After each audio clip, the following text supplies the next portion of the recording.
Amém, irmãos? Amém. Graças e paz. Vamos avançar, né? Hoje a gente vai estar falando da jornada que tem o nome de Campinas de Moabe, né? As Campinas de Moabe. Então, as Campinas de Moabe, ela é a 42ª estação, né? E ela é a última. É a última estação. Hoje a gente vai estar finalizando com essa reunião de hoje, esse nosso estudo com relação às jornadas, que a gente já está aqui bastante tempo já estudando, né? Hoje vai ser a última reunião. Amém? Então vamos ler, né? O nosso texto base lá em Números 33, para a gente estar avançando.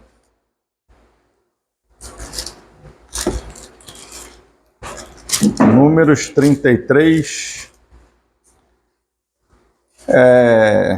são dois versículos, 48 e 49, que correspondem a essa jornada das Campinas de Moabe.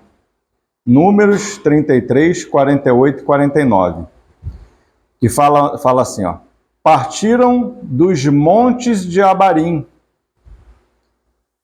e acamparam-se nas Campinas de Moabe, junto ao Jordão, na altura de Jericó. Esse é o 48. Aí 49 fala assim, ó: e acamparam-se junto ao Jordão, desde Bet-Jesimote até Abel-Sitim, nas Campinas de Moabe.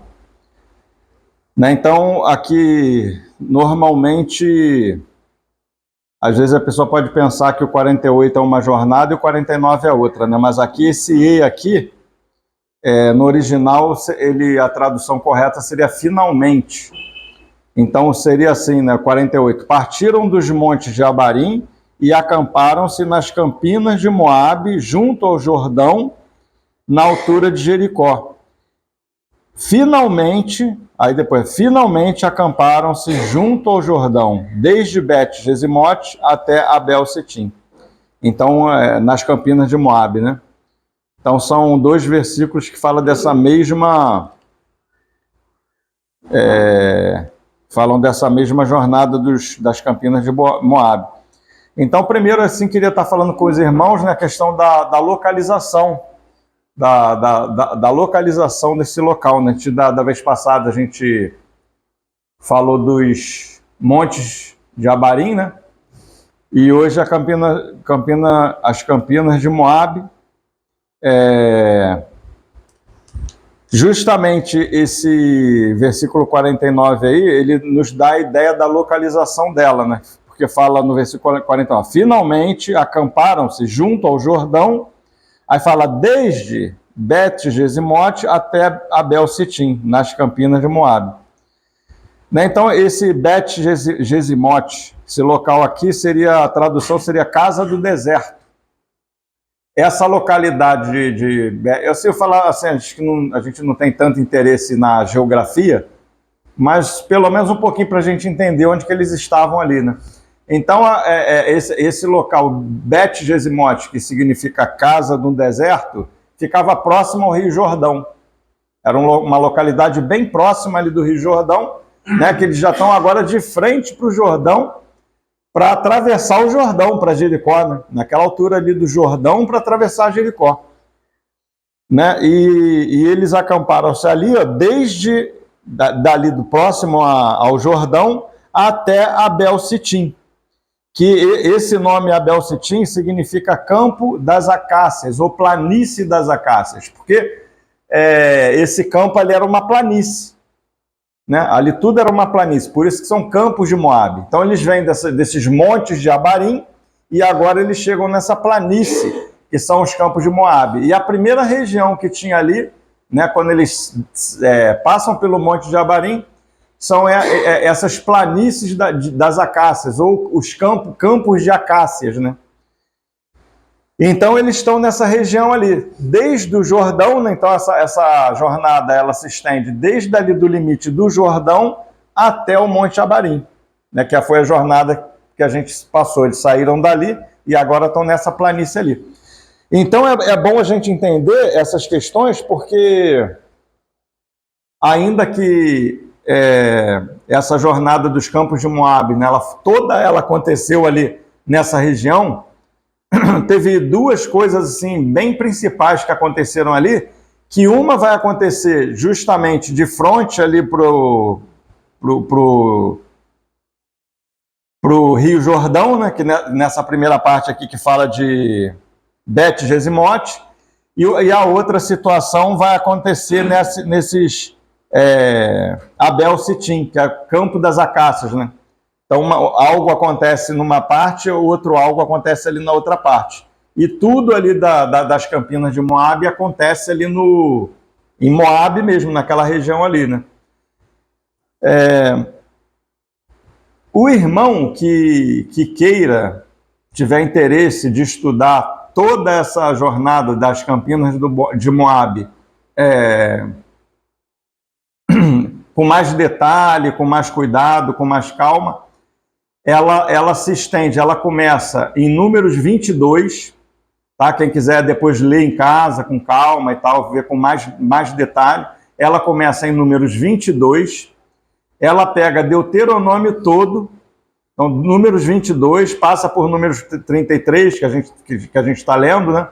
Então é o resto do livro de Números todo, tudo ali é Campinas de Moabe, Deuteronômio todo, e o início de Josué também se deu nas Campinas de Moabe. Inclusive, se eu não me engano, até ali o capítulo 3, versículo 1. Que aí depois do versículo 1 ali, eles já estão começando já a atravessar o rio. Então, esses textos são os textos que correspondem a essa estação, né, das Campinas de Moabe.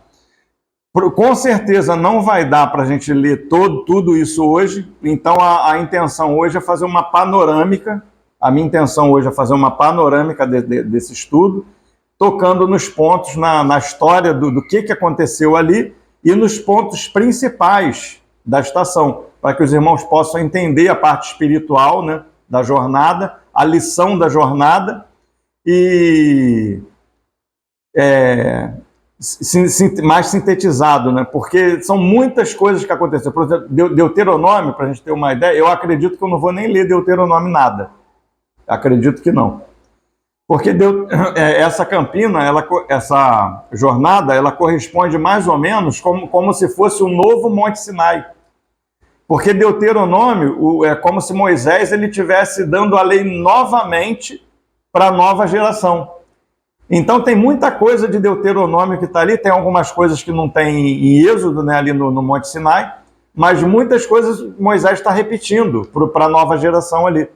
Então creio eu que até a gente não tem necessidade de passar por toda essa jornada, porque tem muita coisa que se a gente tiver interesse de estudar, a gente pode ir lá no Monte Sinai e pegar o livro de Deuteronômio e fazendo a correlação dos acontecimentos, né, para saber o que aconteceu. A gente viu que na jornada toda a gente foi muitas vezes lá em Deuteronômio, né? Porque Moisés ele estava repetindo para a nova geração lá em Deuteronômio, né? Mas isso ali foi acontecimento que foi lá nas Campinas de Moabe, né? Que ele repete coisas que tinham acontecido antes, ali para a nova geração. Né? Então vamos continuar aqui lendo em Números 33, que aqui depois do versículo 49... já tem alguma coisa aqui que fala das Campinas de Moabe mais sintetizado. A gente só vai fazer uma leitura, depois a gente vai lá para Números 22. Então, versículo 50,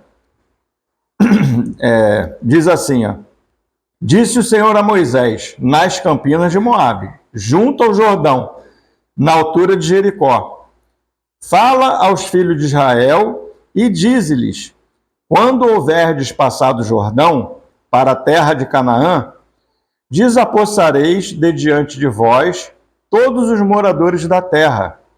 Destruireis todas as pedras com figura e também todas as suas imagens fundidas. E deitareis abaixo todos os seus ídolos. Tomareis a terra em possessão e nela habitareis. Porque esta terra eu vou-la dei para possuir. Né? Tu vê que o Senhor está falando aqui que eu dei, né? Graça. herdareis a terra, por sorte, segundo as vossas famílias. A tribo mais numerosa darei herança maior, a pequena, herança menor. Onde lhe cair a sorte, esse lugar lhe pertencerá. Herdareis segundo as tribos de vossos pais. Porém, agora tem um porém aqui. Se não desapossardes de diante de vós os moradores da terra, então os deixareis, os que deixardes ficar, vos serão como espinhos nos vossos olhos e como aguilhões nas vossas ilhargas, e vos perturbarão na terra em que habitardes. E será que farei a vós outros como pensei fazer-lhes a eles.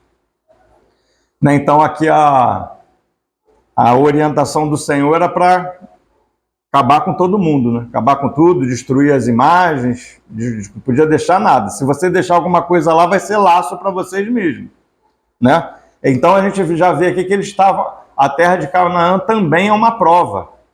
Também é uma prova para o povo, né?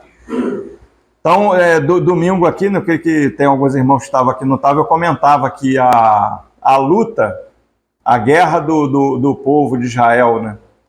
No deserto, ali, em toda a jornada do deserto era uma luta contra a carne. A guerra deles ali, eles estavam tratando a carne e o ego, né? Era um tratamento com a carne, com o ego ali. Mas agora, quando eles começam a estar entrando nessa terra de Canaã, agora a guerra já não é mais contra a carne. A nossa guerra, a Escritura vai falar, a nossa guerra não é contra a carne e o sangue, e sim contra principados e potestades nas regiões celestiais. Isso ali é um versículo que fala de um irmão já amadurecido. Mas no início a gente tem problema com a carne, né? Então começa... Essa é a história ali do povo no deserto. O povo está patinando em Romanos 7. Aqueles 38 anos ali, né? São pecados, a maioria deles todos com relação à carne. São facetas da carne ali que está sendo tratada, né? E agora o adversário mudou, né? Agora é principado e potestade. Já não tem mais... É a luta do novo homem. Essa é a luta do novo homem. Quando você já não tem mais problema com a carne, já está amadurecido, que você já anda em espírito, já vive em espírito, né? Já é um irmão amadurecido, mas a guerra ainda não acaba. A guerra agora é com principado e potestade. Né? Tem outras provas, né? O Senhor está sempre avançando, né? Com cada um de nós. Né? Então vamos lá começar, né? Lá em Números 22.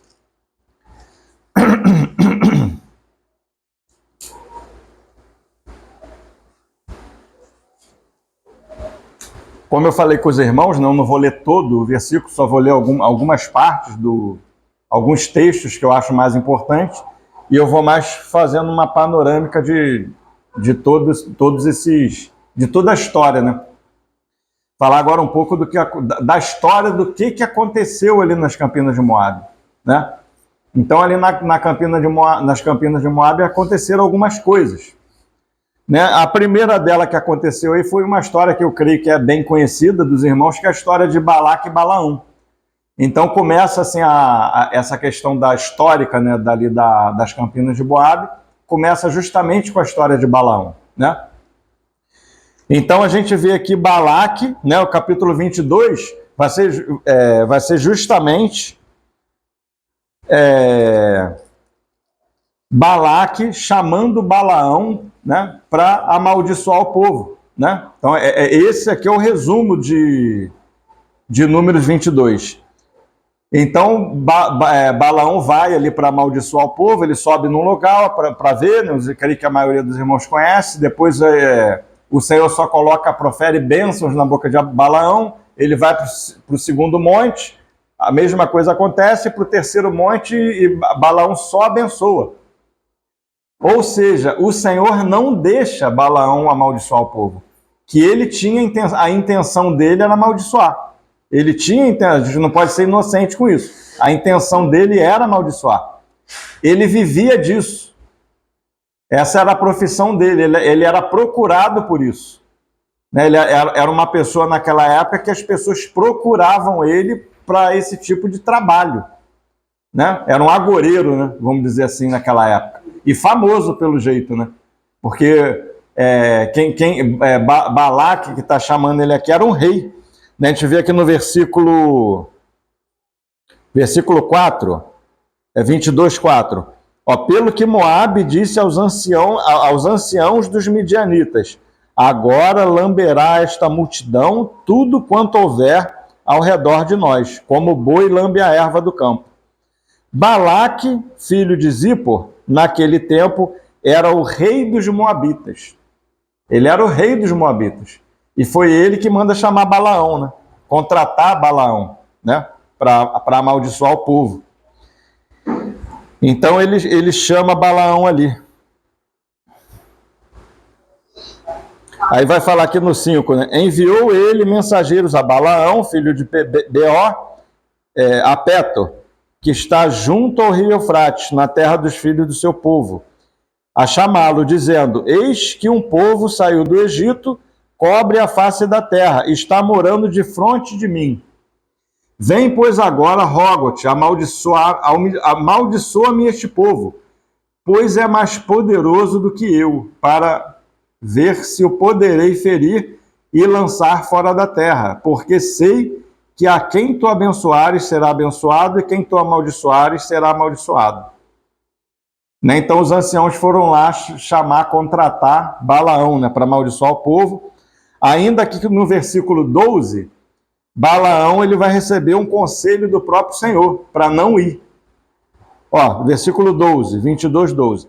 Então disse Deus a Balaão, próprio Deus falou para Balaão: não irás com eles, nem amaldiçoarás o povo, porque é povo abençoado.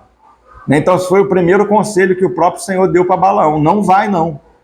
Só que, como eu falei, ele queria ir, ele estava obstinado de ir. Né? E depois, nas outras vezes, o Senhor já não impede mais ele. O Senhor coloca até... Aí depois aqui ainda vai vir, a partir do versículo 21, vem aqui a história da jumenta, né? A jumenta do próprio Balaão que fala com ele, né? Ali no caminho, que tinha um anjo do Senhor com a espada ali que ia matar ele, e a jumenta, ele queria ir de qualquer jeito. A gente vê que ele estava obstinado naquilo dali. Ele queria. Ele só não amaldiçoou porque Deus não permitiu. Então essa aqui é a história justamente do capítulo 22, né? Aí no capítulo 23 de Números, a gente vai ver aqui no finalzinho, 23, no finalzinho, no 41, né? Ó, sucedeu que pela manhã Balaque tomou Balaão e o fez subir a Bamote, Baal. E Balaão viu dali parte mais próxima do povo. Então o capítulo 23 começa do versículo 1, né, em diante ali. Balaão, ele, ao invés de amaldiçoar o povo, ele abençoa o povo pela primeira vez, né? Está aqui no versículo 1. A partir do 13, versículo 13, Balaão vai ter uma nova tentativa, né, de uma nova subida, sobe no outro monte, ele vai tentar amaldiçoar de novo. E, mais uma vez, Deus não permite que Balaão amaldiçoe o povo, e ele vai abençoar o povo novamente. Né? E no 24, Números capítulo 24, Balaão vai abençoar o povo pela terceira vez. Isso aqui é Números 24. E a partir do 15, né, a partir do 24:1 aqui é a terceira vez que Balaão abençoou o povo. E a partir do 13 ele vai fazer profecias. A estrela de Balaão, a estrela de Jacó. Ele vai falar profecias abençoando Israel, né, Jacó e tal, e termina assim. E quando a gente chega aqui no finalzinho do 24, capítulo 24, versículo 25, fala assim, ó: então Balaão se levantou e se foi, e voltou para sua terra, e também Balaque se foi pelo seu caminho. Então a gente vê aqui que em momento nenhum Balaão conseguiu amaldiçoar o povo, que Deus não permitiu que Balaão amaldiçoasse. Então, aqui no 24, 25, Números 24, 25, Balaão se levanta, sai, né, volta para a sua terra, e Balaque também para o seu caminho. Né? Então, tudo isso aqui que a gente leu até agora, tudo isso que a gente viu até agora panoramicamente, lógico, depois se os irmãos quiserem ver com detalhe, vem em casa, isso aqui aconteceu naquela parte ali junto ao Jordão, mais próxima ali do Jordão, né? E agora, a partir do 25, vai começar uma outra narrativa aqui, que é o segmento da história que parece que fica meio perdido aqui, né? A gente não entende, que a revelação do que aconteceu aqui a gente vai ver lá em Apocalipse, que a gente vai ver daqui a pouco. Então, aqui o 25:1, a gente vai ler só o versículo 1. Números 25:1. Habitando Israel em Sitim, começou o povo a prostituir-se com as filhas dos moabitas. Só até aí. Então, o capítulo 25, número 1, ele começa assim. Habitando Israel em Sitim, começou o povo a prostituir-se com as filhas dos moabitas. Né? Então, aqui tem alguma coisa, tem coisas aqui ocultas que não aparecem aqui, mas aparecem em outros textos da Bíblia que explicam, né, por que eles começaram a se prostituir. Né? E vamos lá para a gente ver isso, né, em Apocalipse 2. Apocalipse, lá na carta de Apocalipse, né? Capítulo 2, é a carta à igreja de Pérgamo. O versículo que a gente vai ler é o 14, que vai falar disso. Apocalipse 2, 14, fala assim, ó. É o Senhor Jesus falando. Então a gente vê aqui que é justamente o Senhor Jesus que está falando, né, para João, né, que escreveu o Apocalipse, está narrando essas coisas aqui, é o próprio Senhor que está falando para João. Então ele vai falar assim, ó, tenho todavia contra ti algumas coisas, pois que tens aí os que sustentam a doutrina de Balaão. Então aqui nesse versículo aqui o Senhor vai falar da doutrina de Balaão. Então, tinham pessoas lá nessa igreja de Pérgamo que sustentavam a doutrina de Balaão. Doutrina é um ensinamento. Então, aqui fala dos ensinamentos de Balaão, né?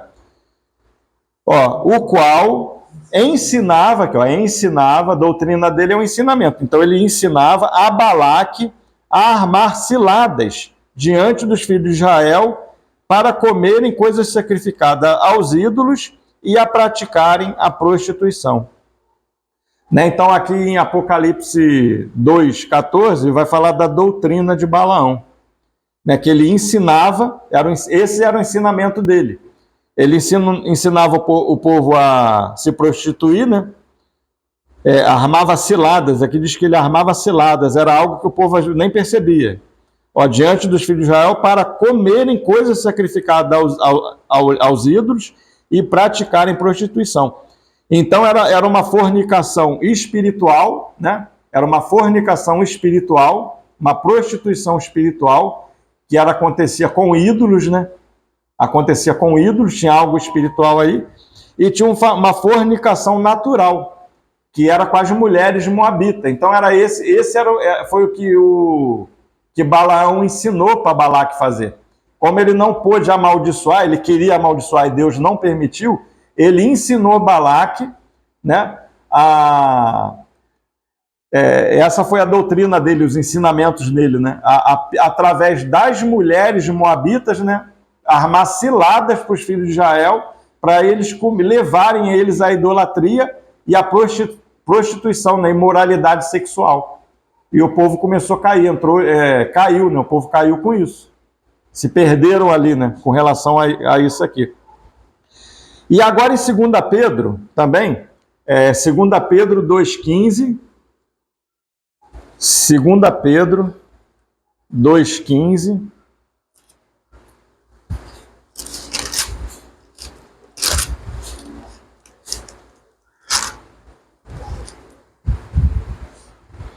a gente vai ver uma outra característica.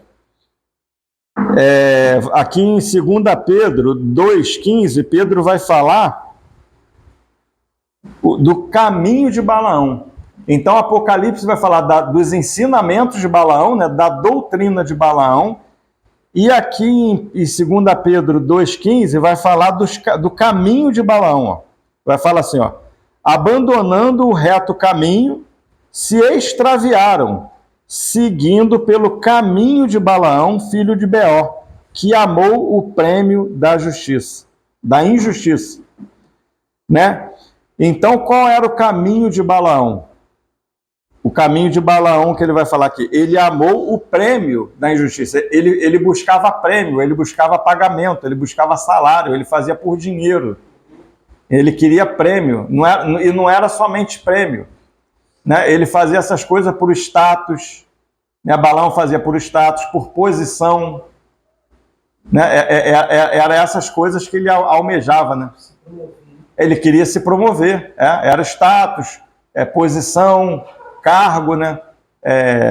E dinheiro também, né? Fama, eram essas coisas que moviam o coração. Então ele queria. Como ele não conseguiu, Deus não permitiu que ele amaldiçoasse, ele começou a ensinar, né? Por isso que Apocalipse vai falar da doutrina, e aqui em Pedro, também em Judas, vai falar do caminho de Balaão, Judas 11, né? Vamos ver aqui em Judas 11 também fala...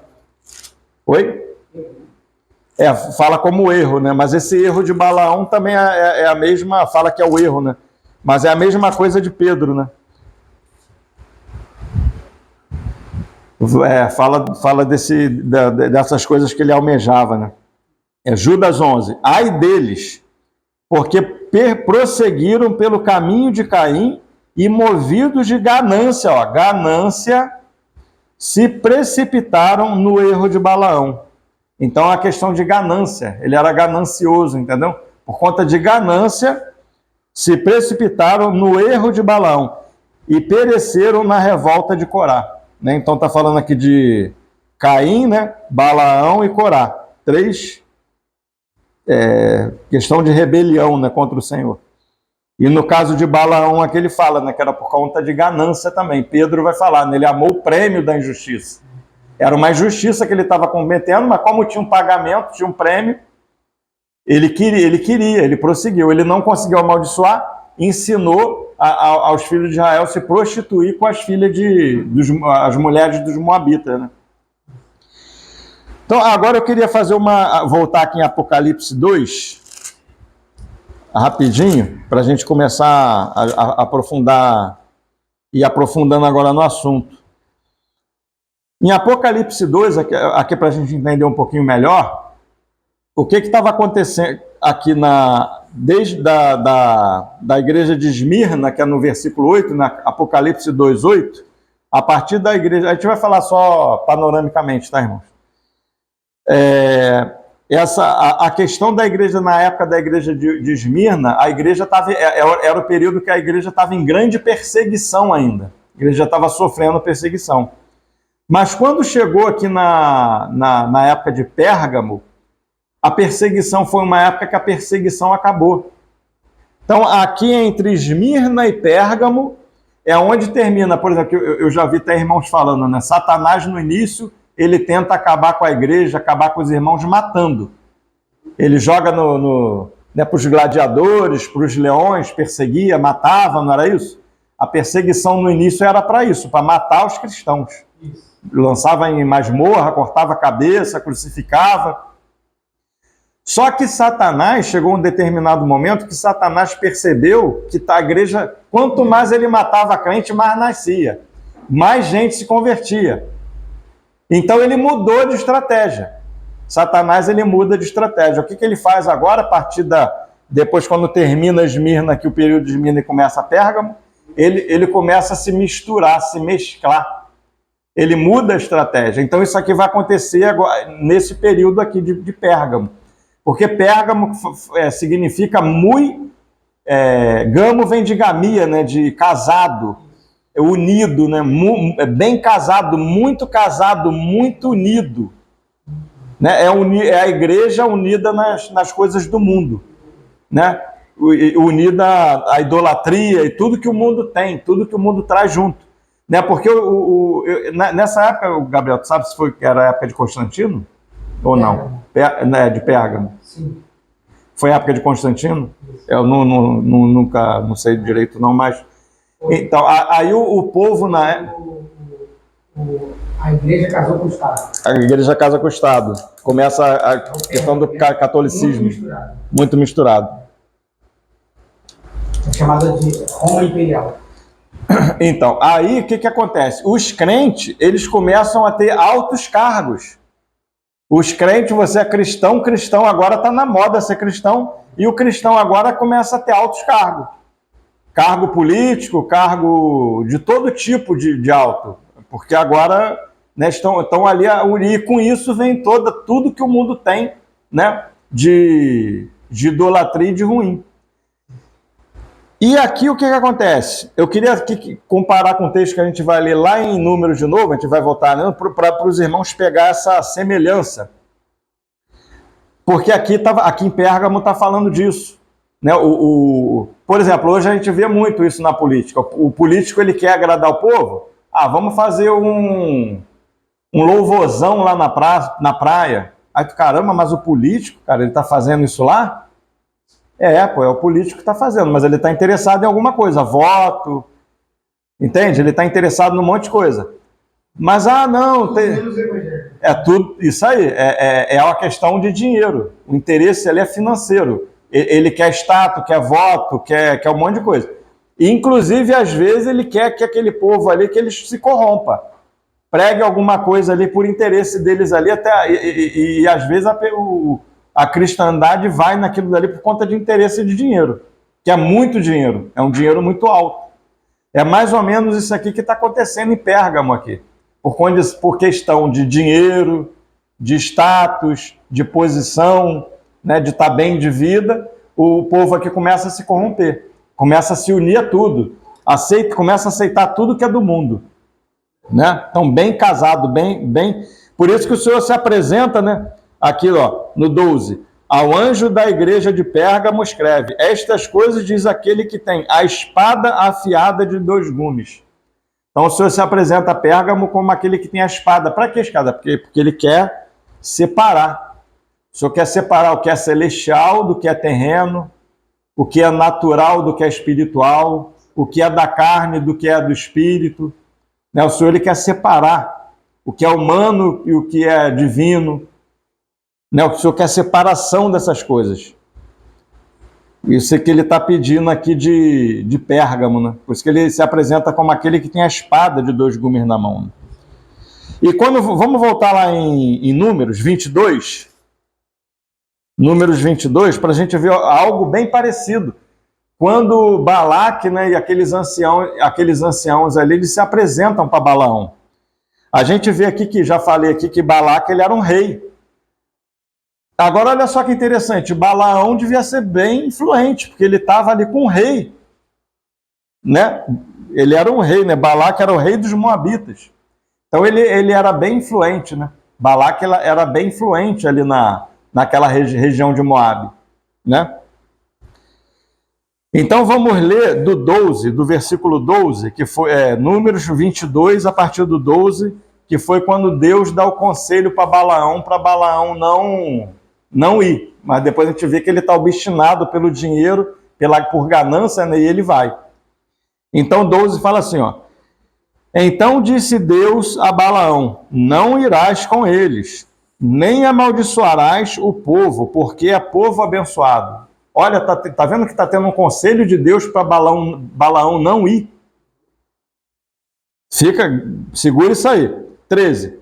Levantou-se Balaão pela manhã e disse aos príncipes de Balaque: tornai a vossa terra, porque o Senhor recusa deixar-me ir convosco. Então, de princípio aqui, ele até... né, não, volta para a terra de vocês, o Senhor está recusando me deixar ir. Aí o 15, de novo enviou Balaque príncipes em maior número. Príncipe, ele não enviou qualquer pessoa, não. Foram príncipes em maior número e mais honrados do que os primeiros. Ou seja, vamos dizer que na primeira vez foi de repente um prefeito, subsecretário, vereador, falar lá com Balaão. Aí ele, não vou não, e tal, daqui a pouco, não, manda agora assistente do rei, manda aqueles mais influentes lá, manda esse governador aqui, ó. Balaão, caramba, era tudo que queria, aquilo dali que ele queria, né? Posição, dinheiro, status, honra, né? Queria ser honrado. E muitas das vezes, por conta dessas coisas, às vezes acontece no meio da cristandade de você deixar de ouvir a voz de Deus. A gente vê aqui no 12, né? Que Deus disse a Balaão, Deus falou para Balaão, não irás com eles, nem amaldiçoarás o povo, porque é povo abençoado. Né? Então, às vezes, a gente chega para determinadas pessoas e fala, irmão, não vai para esse caminho não, isso aí está fora, isso aí é treva. Tem alguns irmãos que ouvem, né? Mas tem irmão que não ouve. Entende? Por que não ouve, irmão? Se a gente sabe que aquilo dali não é palavra de Deus, não está na Escritura, está fora e a pessoa insiste naquilo ali. Muitas das vezes, porque são essas coisas que estão no coração da pessoa. A pessoa não está no coração dela, não tem no centro do coração dela o amor a Deus, o fazer a vontade de Deus. E às vezes ela tem algo maior, oculto ali, que às vezes ela nem conhece. Mas às vezes ela está querendo ser honrada, a pessoa está querendo fama, a pessoa está querendo status, está querendo, não, fulano é o cara. Entende? A pessoa está buscando essas coisas. Isso tudo a Escritura vai falar da doutrina de Balaão, ensinamento de Balaão, e por conta de dinheiro, por conta de fama, de status, ele deixa de obedecer, de ouvir a voz de Deus, e ele ensina o povo a se prostituir, por conta dessas coisas que estavam no coração dele, né? Fama, posição, dinheiro, né? E a gente vê que é interessante, né? Que Deus falou com Balaão, mas às vezes, logicamente que Deus não vai chegar diretamente com uma pessoa para falar com ela. Às vezes um irmão fala com a pessoa, mas quando um irmão está falando com alguém, é como se fosse o próprio Senhor que estivesse falando com essa pessoa. E a pessoa não dá ouvido, ela continua por aquele caminho ali. A pessoa continua. É interessante, a pessoa fala assim, né? Não, eu tenho uma revelação diferente, especial. Mas as coisas de Deus estão na simplicidade das coisas de Cristo. O Senhor está se movendo na simplicidade das coisas de Cristo. Então tem pessoas que estão, olha, eu tenho aqui uma palavra profética. Eu tenho uma palavra profética. Mas aquela palavra profética ali, mas aonde que está essa palavra? Não, é uma palavra profética que veio do Senhor, não está aqui não está na Escritura. Né? Então Balaão, ele tinha essa questão, né, de mistura. Ele era um líder que supostamente profetizava, mas ele era pago para amaldiçoar o povo. Né? E a outra questão ali que ele também, né, nessa linhagem, de misturar a palavra de Deus com outras coisas que não são de Deus, que também é o ecumenismo religioso. Né? Então a gente vê lá em Apocalipse 2, o povo de Israel que adorava a Deus, mas agora adorava também Baal Peor. Está misturado. Tem aqui Cristo, mas tem isso aqui também. Ó. Então é Cristo, sempre é Cristo e mais alguma coisa. É Cristo e essa coisa aqui do catolicismo, é Cristo essa coisa, algo aqui do judaísmo, é Cristo, mas tem isso aqui que é do islamismo. Oi? Protestantismo e por aí vai. Não, é uma palavra profética, aí é uma palavra bonita, e às vezes a palavra de Deus está misturada. Amém, irmãos? Isso aqui é muito interessante, que essa jornada, a gente não pode desconsiderar que ela é a última jornada. É a última jornada. A gente vê que é algo que é uma prova que o povo está passando de algo que é sutil. Vem com sutileza. Então, essa é a prova para o povo passar e herdar a terra. Né? É a prova de discernimento da mistura. Você perceber o que é a mistura. Né? Começa você percebendo, a gente vai avançar mais um pouquinho mais. você vai perceber o que está misturado. Né? Por isso que a gente tem que conhecer a palavra de Deus. Você tem que conhecer as Escrituras. E Balaão, se eu não me engano, Josué 13, em Josué 13, falando mais um pouquinho de Balaão,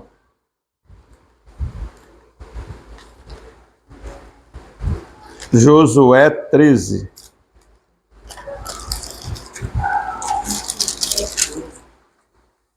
Ó, Josué 13, 22, vai falar que ele era o adivinho. Ó, Josué 13, 22. Ó, também os filhos de Israel mataram a espada a Balaão, filho de Peor, aplicaram juízo em Balaão. O adivinho, queria chamar agora a atenção dos irmãos nessa palavra aqui. O adivinho, com outros mais que mataram ele e mais alguns. E então aqui em Josué ele aparece como um adivinho. Eu já vi, irmãos, assim na minha caminhada cristã, eu já vi muita coisa, já ouvi, né, muita coisa, muita gente falando muita coisa de Balaão. Já vi gente falando que Balaão era um profeta, que ele era desviado. Ele era desviado. Porque a gente vai ver aqui, confunde mesmo, né? Você vai ver aqui Deus falando diretamente com ele. É um profeta, mas Deus está falando com ele, era um profeta. Mas ele amaldiçoava. A Escritura está falando, ele era um adivinho. Ele era um adivinho, ele lidava com espíritos de adivinhação. E ali ele não amaldiçoou porque Deus não permitiu. Deus falou com ele para não permitir. Diretamente não deixou ele amaldiçoar o povo. Mas ele queria. Então ele era um agoreiro. E naquela época ele era contratado para isso. Né? Os reis da época, as pessoas importantes, contratavam pessoas... Oi? Tipo uma epitonisa, né? Ele era agoreiro, ele podia tanto abençoar quanto amaldiçoar, e acontecia. Ele tinha fama na época. Né? Ele não era um profeta. Né? Então ali o Senhor intervém ali, pela misericórdia do Senhor, e o Senhor não deixa ele amaldiçoar. Mas ele não tinha nada de desviado de crente, de israelita, nada disso. Ele era mesmo um agoreiro, feiticeiro, brabo. Né? Então essas misturas, né, que a gente tem que ter a percepção, né? Que Balaão ele por conta de dinheiro, ganância, status, ser honrado, né? Às vezes a pessoa está no meio da cristandade e está buscando essas coisas, né? Por isso que está lá em Pedro, né, 2 Pedro, o texto que a gente leu, em Judas 11, está falando disso. A ganância, o erro de Balaão lá por conta de ganância. Então, às vezes as pessoas, elas... Por isso que às vezes tem muito crente, não... Pô, mas fulano não entendo, cara. O cara é crente, mas ele é a favor do aborto. Não, o cara é crente, mas ele... São coisas assim, porque às vezes tem outras coisas que estão no coração, que não são do Senhor. Não tem outras coisas ali no lugar, tomando lugar. Está misturado. Então a gente tem que discernir. Às vezes a gente quer receber, né? Tem aquela questão da gente receber as pessoas na reunião, né? Mas a gente não pode ser inocente com o que as pessoas estão trazendo. Né? Então a gente tem que ter discernimento, porque muitas das vezes vem muita mistura. E essa é justamente a última lição para entrar na Terra. Discernimento dessa mistura aqui de idolatria, né? De prostituição, que é uma prostituição, a idolatria, né? E também de ordem. E Satanás ele usa lá até a questão sexual para isso, né? Porque, por exemplo, a pessoa, às vezes o camarada ele é cristão, aí ele se casa com julgo desigual, se casa com a pessoa que é espírita. Ele dificilmente, irmãos, ele vai conseguir firmar na fé. Primeiro que se ele for um irmão maduro, ele não casa, porque ele sabe que é julgo desigual. E se ele casar, porque ele não é um irmão maduro. E como ele não, ainda que seja irmão, ele vai ficar ali numa vida ali, não vai avançar nunca. Vai ter dificuldade de avançar. Por quê? Porque ele está gamado, ele está mal gamado ali, né? Casou com aquela mulher ali. E quem casa com a meretriz se faz um com ela. E se faz um com aqueles espíritos todos ali.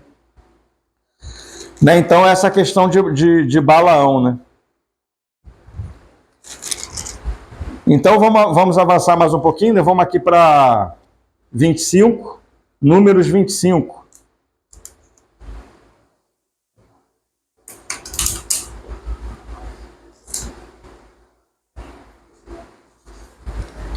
Números 25. A partir do 1 mesmo. Habitando Israel em Sitim, esse Sitim aqui é o mesmo que a gente leu lá em Números 33.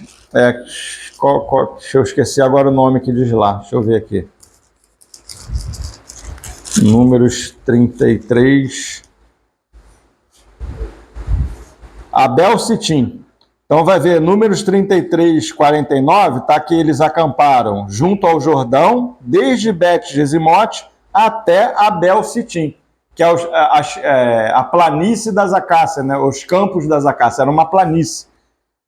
Esse Abel Sitim aqui, que está falando aqui, é esse mesmo Sitim aqui que está em Números 25, 1. É o mesmo local, só que aqui está só Sitim, né? É o campo das acácias, que ficava ali ao pé, ali já quando você desce os montes de Abarim.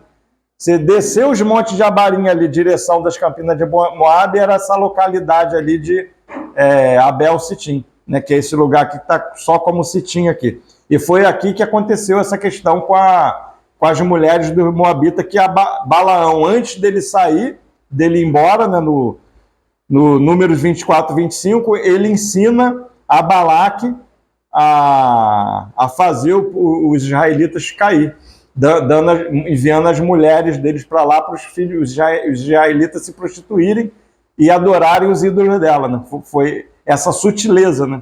Foi com a sutileza, eles foram se misturando, como lá em Pérgamo que a gente viu, né? Aí fala assim, ó, habitando Israel em Sitim, começou o povo a prostituir-se com as filhas dos Moabitas, né? Então aqui está falando da fornicação natural, né, do homem com a mulher, sem casamento. 2.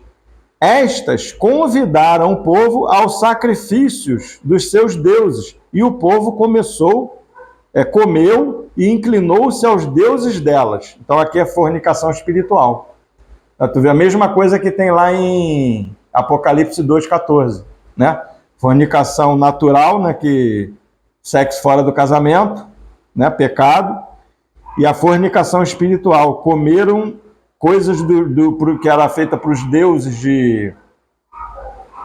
de Baal Peor, né, e a prostituição espiritual também. 3. Juntando-se Israel a Baal Peor, a ira do Senhor se acendeu contra Israel. Né? Então a gente viu aqui que ele se juntou, né, se uniu a Baal Peor. Né? Então ele está falando dessa entidade aqui, essa potestade aqui, que o sentido dela é trazer essa sutileza.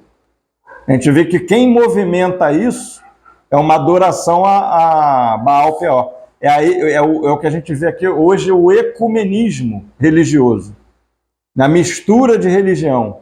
Né? E a gente vê que é sutil e é uma filosofia até bonita. Não, irmãos, é amor. O cristão não ama. Não, isso é ódio. Ó. Como é que fala? Intolerância religiosa. Você é intolerante religioso. Né? Isso é um espírito. Né? Então ele quer misturar, né? Misturar o que é santo com o que é profano. Né? E é sutil. Vem com filosofia. Né? Então a gente tem o texto que fala, né, não andeis em filosofias e vãs sutilezas. São vãs sutilezas, são coisas sutis, né? Então essa é a provação, a prova deles lá em Baal Peor, né? Essa sutileza da mistura, do ecumenismo, né? Dessa coisa sutil, né? E a gente vê que depois que eles juntando-se Israel a Baal Peor, a ira do Senhor se acendeu contra Israel. Disse o Senhor a Moisés: toma todos os cabeças do povo e enforca-os ao Senhor ao ar livre, e a ardente ira do Senhor se retirará de Israel. O Senhor queria aplicar juízo no povo mesmo. né? Porque o próprio povo não aplicava o juízo. Quando o povo não intervém, o próprio Senhor coloca a mão. Não, dei tempo para ti. Eu sei que vocês toleram essa mulher Jezabel.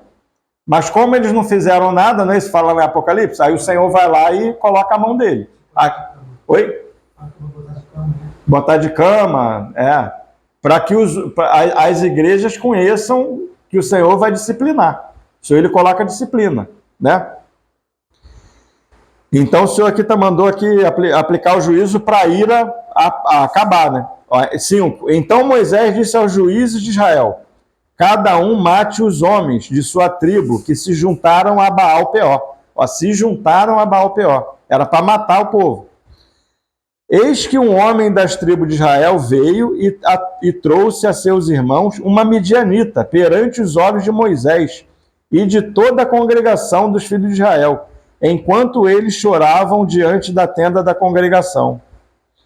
Vendo isso, Finéias, filho de Eleazar, o filho de Arão, o sacerdote, levantou-se do meio da congregação e, pegando uma lança, foi após o homem israelita até ao interior da tenda e os atravessou ao homem israelita e à mulher, a ambos pelo ventre. Então a praga cessou de sobre os filhos de Israel. Então a gente vê aqui que não é só uma questão de você perceber a mistura. Não é só a questão de você ver essa questão da mistura, mas é a questão de você também aplicar a espada, né? O juízo. Você tem que julgar. E o Senhor, ele está esperando isso. É por isso que a gente começou lendo lá em Números 33, lá, a continuação lá que fala de Moabe. Se você entra lá na terra, você aplica juízo lá, nos deuses, nas figuras. Se vocês não aplicar juízo, não é isso que a gente leu lá? Olha, que eu vou fazer a mesma coisa que eu queria fazer com ele, eu vou fazer com vocês. Vão ficar de laço para vocês. Se você fizer amizade com... Tem gente que tem demônio de estimação, né? Tem aquele pecado de estimação. O pecado de estimação é um demônio de estimação. Não aplica o juízo. Fica preso naquilo ali, né? Vamos continuar. Versículo 9, Números 25, 9. Os que morreram da praga foram 24 mil. Então aqui vai falar que os que morreram da praga foram 24 mil. Em 1 Coríntios 10, vamos lá ver que é um texto que Paulo escreve lá em 1 Coríntios, fala a mesma coisa, só que lá está 23. Se eu não me engano, está 23. 1 Coríntios 10, 8.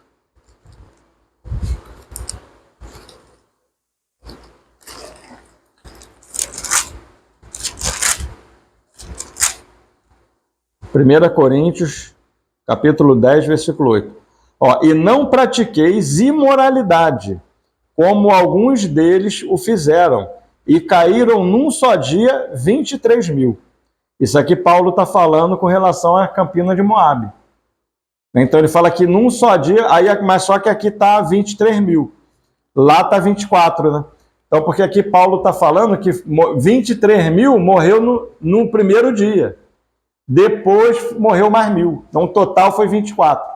23 mil no primeiro dia. Depois 24 até o Finéias, né? Foi Finéias que aplicou o juízo, né? Finéias, filho de Eleazar, filho de Arão, neto de Arão, né? Finéias. Ele aplicou o juízo ali. Aí o 10. Então, versículo 10. Então disse o Senhor a Moisés: Finéias, filho de Eleazar, filho de Arão, o sacerdote, desviou a minha ira de sobre os filhos de Israel, pois estava animado com o meu zelo. Ele diz que Finéias estava animado com o zelo do Senhor. Ele queria aplicar o juízo. Ele estava percebendo a situação ali da mistura e ele vou aplicar o juízo. Estava animado com isso. Entre eles, de sorte que o meu zelo não consuma os filhos de Israel. 12. Portanto, dize, eis que lhe dou a minha aliança de paz. E ele e a sua descendência depois dele terão a aliança do sacerdócio perpétuo, porquanto teve zelo pelo seu Deus e fez expiação pelos filhos de Israel. O nome do israelita que foi morto com a midianita, era Zinri, filho de Salu, príncipe da casa paterna dos simeonitas. O nome da mulher midianita que foi morta era Cosbe, filha de Zur, cabeça do povo da casa paterna entre os midianitas. Disse mais o Senhor a Moisés: afligireis os midianitas e os ferireis, porque eles vos afligiram a vós outros quando vos enganaram no caso de Peor. Então aqui o Senhor está falando que eles foram enganados. Era algo que era sutil, né? Era uma mescla sutil. É como eu falei, ó, é uma palavra profética, né? É uma palavra profética, mas que vem misturada com outras coisas. Com outras coisas que não é Cristo. Né? Pode ser até outra religião também. Né? Ou seja, judaísmo, protestantismo, catolicismo e por aí vai, um monte de coisa. Até o próprio espiritismo mesmo, às vezes está misturado. Não, eu creio no Senhor aqui, mas eu acendo essa vela aqui do anjo da guarda, mas boto um copo de água aqui com mais alguma coisa aqui. Horóscopo. Ah, não, eu creio no Senhor, mas domingo eu vou lá na internet lá ver o meu horóscopo lá. Que o meu santo está falando? É muita mistura, irmão. Então, é discernimento. Perceber o discernimento, tem que aplicar a espada, o juízo. O que é a gente vai andar com a espada aí matando irmão? Não. A espada é a palavra. A gente tem que conhecer a palavra, conhecer as escrituras, ter discernimento e aplicar a palavra. A gente vê que depois, logo depois, como eu falei na intenção a fazer uma panorâmica, logo depois do juízo aplicado por Finéias, no capítulo 26 de Números, foi no capítulo 25, né? Finéias aplica o juízo ali, a ira do Senhor se aplaca, né? Calma a ira do Senhor ali. E a partir do 26 vem o censo, o segundo censo. Eu não sei se os irmãos se lembram, quando eles estavam no Monte Sinai, em Números 1, teve o primeiro censo, não é isso?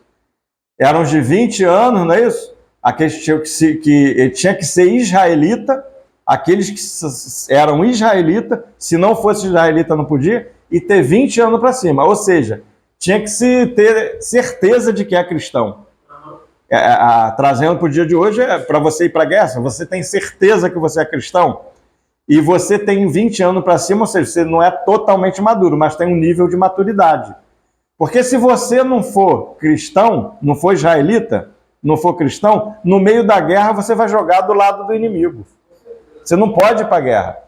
Você levar pessoa que fazer reunião, com a gente comentava aqui no início, fazer reunião na casa da pessoa que não é convertida. No meio da guerra ali, irmão, a pessoa ali às vezes joga ao contrário. Por quê? Porque não é convertida. Né? Então a gente tem que ter esse zelo, né? Então agora, em Números 1, teve o primeiro censo, né? Em Números, quando eles saem em Números 10, se eu não me engano, eles saem prontos já como um exército, marchando para entrar na terra de Canaã. Só que por conta de incredulidade e desobediência, né, que vai falar em Hebreus, eles começam a dar volta no deserto, 38 anos dando volta. Então acontece ali ritmo, né? O cadáver do povo começa a cair. A velha geração vai morrendo ali no deserto. E aqui em Baal-Peor a gente vê que não foi todo mundo que ganhou. 44 mil, né? Não, 24 mil. Foram 24 mil. Ficaram prostrados ali. Nem todo mundo venceu. Muita gente ficou prostrada ali nas Campinas de Moab. Já era uma geração nova. Já era a geração nova.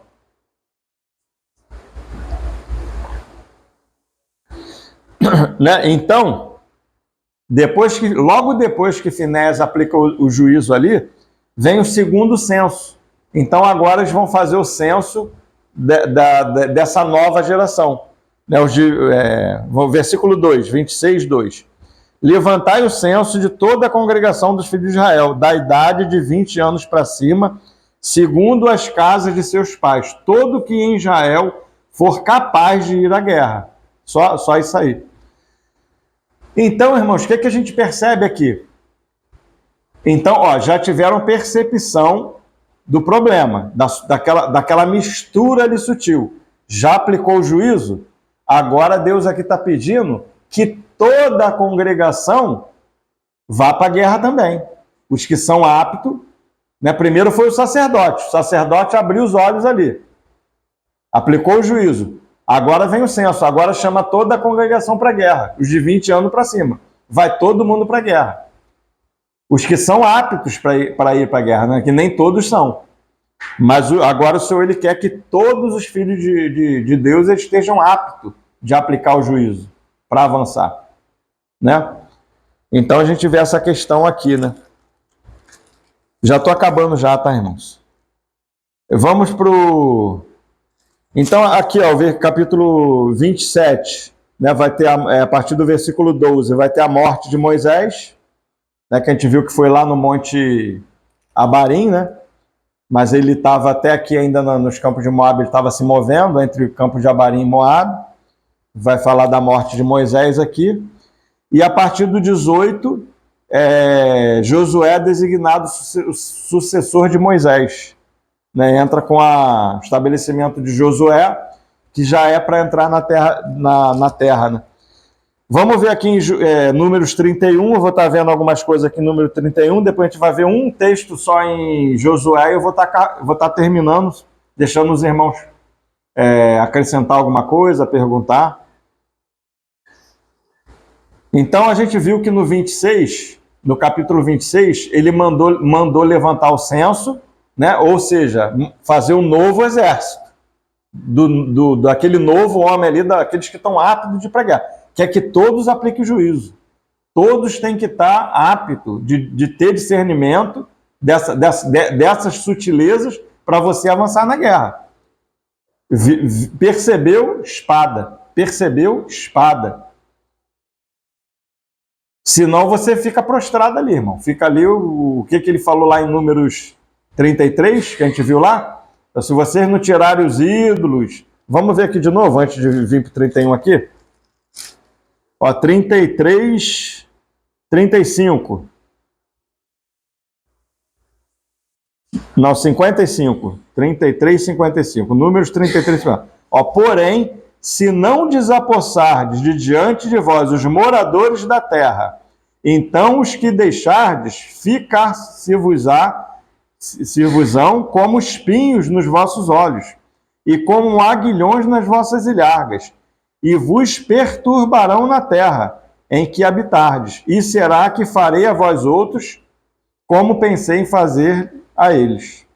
Né? Por quê? Porque não aplicou o juízo. Então é para toda a igreja aplicar o juízo. Né? Então vamos voltar para Números 31. Ó, aqui é o texto que eles estão aplicando o juízo também. Né? Ó, disse o Senhor a Moisés, versículo 1, versículo 2, vinga os filhos de Israel dos midianitas, depois será recolhido ao teu povo. Depois ele vai lá para o Monte Abarim para falecer. Né? Falou Moisés ao povo dizendo, armai alguns de vós para a guerra, e que saiam contra os midianitas, para fazerem vingança do Senhor, ou seja, aplicar o juízo contra eles. 1000 homens de cada tribo, entre todas as tribos de Israel, enviareis à guerra. Assim, dos milhares de Israel foram dados 1000 de cada tribo, 12.000 ao todo, armados para a guerra. 6. Mandou-os Moisés à guerra, de cabo de cada tribo 1000, a estes e a Finéias, filho do sacerdote Eleazar, o qual levava consigo os utensílios sagrados, a saber, as trombetas para o toque de rebate. Pelejaram contra os midianitas, como o Senhor ordenara a Moisés, e mataram todo homem feito. Mataram além dos que já haviam sido mortos, os reis dos midianitas. Eve, Requem, Zur, Hur, Reba, 5 reis dos midianitas. Também Balaão, filho de Beor, mataram a espada. Então a gente vê aqui eles aplicando o juízo, né, nos reis midianitas, no povo midianita ali, inclusive em Balaão também. Balaão também é aplicado o juízo ali. Né? Agora aqui um porém no 9. Porém, os filhos de Israel levaram presa as mulheres dos midianitas. Ó a fraqueza. E as suas crianças também levaram todos os seus animais e todo o seu gado e todos os seus bens. Queimaram-lhe todas as cidades em que habitavam, em todos os seus acampamentos. Tomaram todo o despojo e toda a presa, tanto dos homens quanto de animais. Trouxeram a Moisés e ao sacerdote Eleazar, e à congregação dos filhos de Israel, os cativos, e a presa e o despojo para o arraial nas campinas de Moabe, junto do Jordão, na altura de Jericó. 13. Moisés e Eleazar, o sacerdote, e todos os príncipes da congregação saíram a recebê-los fora do arraial. Já foram lá para fora, não recebeu nem dentro do arraial, foi lá para fora para receber eles. Indignou-se Moisés contra os oficiais do exército, capitães dos milhares e capitães das centenas, que vinham do serviço da guerra. Disse Moisés: deixastes viver todas as mulheres? Eis que estas, por conselho de Balaão, fizeram prevaricar os filhos de Israel contra o Senhor, no caso de Peor, pelo que houve a praga entre a congregação do Senhor. Então, justamente as mulheres, né, que tinham sido o centro ali de ter trazido o problema ali, né, a mescla, né, eles tinham deixado viva, né, não aplicaram juízo nelas. Aí o 17, agora, pois, matai dentre as crianças todas as do sexo masculino e matai toda mulher que coabitou com algum homem, deitando-se com ele. Porém, todas as meninas e as jovens que não coabitaram com algum homem, deitando-se com ele, deixai-as viver para vós outros. Ou seja, as virgens, né? Foram poupadas as meninas que eram virgens ainda eram puras, no sentido aqui que elas eram puras ainda. As outras, já mais velhas, né, aplicaram juízo. Então, essa é a questão, né? Então, esse capítulo 31 aqui, a gente vê o povo aplicando juízo, né? Nos midianitas, nos reis dos midianitas, inclusive em Balaão. Depois aqui, deram uma escorregada aqui com a questão das mulheres, né? Mas aplicaram o juízo também nas mulheres. E para terminar, irmãos, eu vou ler o texto de Josué 3:1. Lá em Josué 3:1, só esse versículo e estou terminando. Josué, capítulo 3, versículo 1. Aqui já está falando da passagem do Rio Jordão, né? Josué já é liderança. Eles já estão prontos aqui já para atravessar o Rio Jordão, já para possuir a terra. Então fala assim, ó: levantou-se, pois, Josué de madrugada, e tendo ele e todos os filhos de Israel partido de Sitim. Então tu vê aqui naquela condição que eles estavam ali de Sitim, né? Saíram daquela condição. Então agora eles tinham vencido aquela fase ali. Partiram de Sitim, agora estão aptos para ganhar a terra. Entende? Então essa questão, essa foi a última prova dos filhos de Israel para entrar na terra. Foi a questão da mistura, da mescla, das coisas misturadas. Entende? Porque com as coisas misturadas você não entra na plenitude de Cristo. Porque tem coisas que não são Cristo. Então a gente tem que reconhecer o que é e aplicar a espada, ou seja, a palavra pura do Senhor. Né? Então por isso a gente tem que conhecer a palavra. Então os filhos de Israel partiram de Sitim, vieram até o Jordão e pousaram ali, ou seja, descanso, uma posição de descanso, antes de passarem. 2. Sucedeu ao fim de 3 dias, morte e ressurreição de Cristo, que os oficiais passaram pelo meio do arraial. 3. E ordenaram ao povo, dizendo: quando virdes a arca da aliança do Senhor, vosso Deus, e que os levitas sacerdotes a levam, partireis vós também do vosso lugar e a seguireis. Né? Seguir Cristo, né? A arca é a tipologia de Cristo, né? Como rei, como cabeça da igreja. Amém, irmãos? Estou parando por aqui, se os irmãos quiserem deixar agora um tempo, né, para os irmãos fazerem pergunta, acrescentar alguma coisa. E hoje a gente está acabando agora com a questão da jornada. Amém.